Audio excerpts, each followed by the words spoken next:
Let's get to it, Evan. You're what, a day and a half away, more or less, pro debut. Just what are you thinking right now? How are you feeling? The only thing I'm really thinking is just focusing on what I can do, and just really thinking about the fight. Not really like thinking on the fight as in like what can go wrong. Thinking on the fight what can go right, and I really want to exceed my expectations and really make my family proud. A lot of guys make their pro debut with, I'm not going to say lesser expectations, but let's say lesser fanfare. But you're Evander Holyfield's son. You have cameras following you around. You have all this additional pressure, whether you like it or not. How do you deal with that being so young? This pressure is either going, it's going to either make you elevate your game, you're either going to exceed, or you're just going to stay where you're at. And I think this is when pushing the boundaries is really what makes a person great. And I'm not saying I'm necessarily great, but I could be on my way there. How and when did you know that this is what you wanted to do? I always kind of knew this is something what I wanted to do.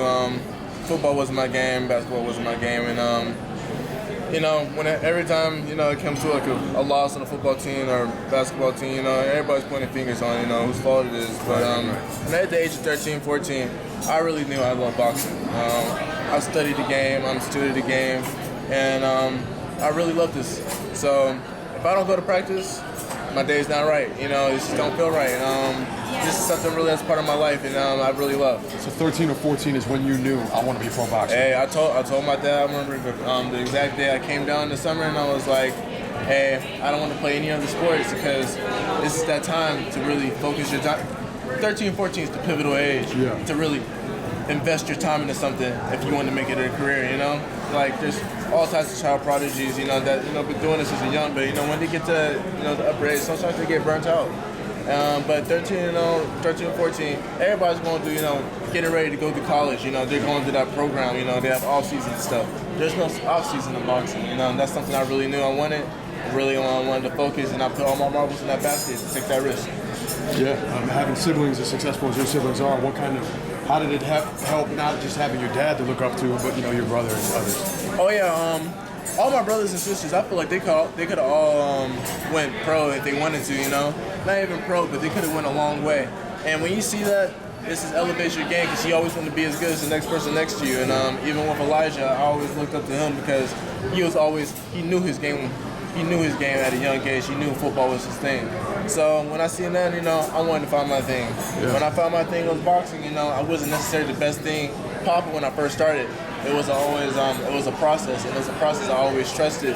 Even though I wasn't the best, it was something I knew I loved it because I always stuck to it. Yeah. What was the most adverse situation you faced so far in your boxing career? Adversity. I could really think.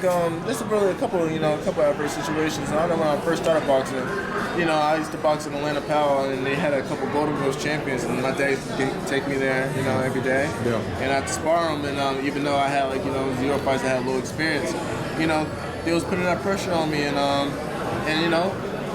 I get beat up sometimes. Sometimes, I'd be upset with myself and stuff like that. And, it's easy to get down on yourself when you're not always, when you're not doing as good as you want. Right.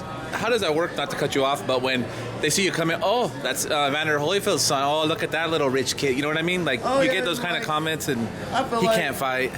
Everybody thinks that, when they first meet me and stuff like that. But as they get to know me, they're like, oh, I'm a level-headed guy. It's not about money. It's not about all that. But it's perception. You know what I mean? People they just automatically assume. It's perception, but you just gotta live through it. That's just how life goes.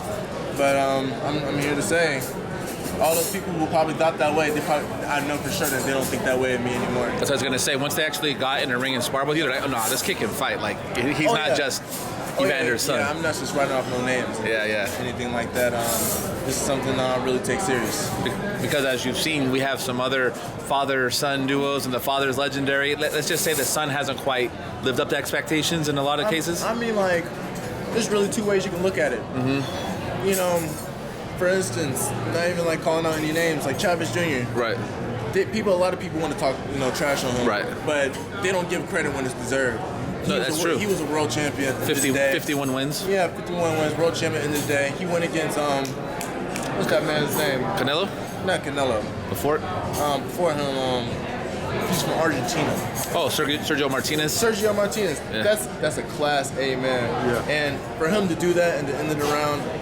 give him credit when it's due. You Right, know? yeah. Everybody's willing to say something, but not everybody's willing to get in that ring. Exactly. You're just starting. I mean, your story professionally starts Saturday. What do you want your legacy to look like when it's all said and done? What do you want to accomplish in this fight game?